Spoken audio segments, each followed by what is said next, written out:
We have to recognize the power of education as a force for change, as a means to counter inequality and to promote justice in the world. But for that to happen, we need to make sure that we are developing a mindset in our students that encourages critical thinking, problem solving.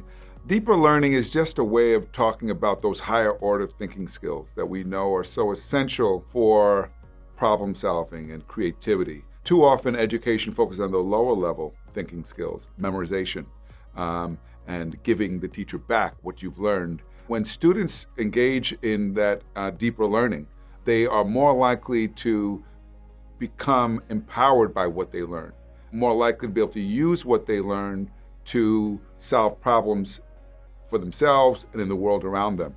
And so for there to be deeper learning, you have to have teachers who are not afraid of students who are able to critique and willing to challenge them even, because that's part of education too. And I use the example of the fake news that we're bombarded with now on social media.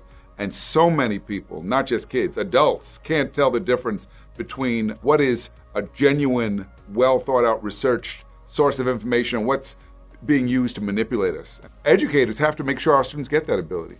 So many Americans have no understanding of history, no understanding of the world around them, and that produces xenophobia. It produces people who don't really understand why the country is the way it is. And so when we ground our students with that ability to think critically about themselves and their place in the world, then they are more likely to act on the injustice that we see around us. When we are engaged in deeper learning, learning is more meaningful, it's more purposeful. It's not simply about a grade, it's about how to use the knowledge to make a difference, and therefore it becomes, I think, much more powerful.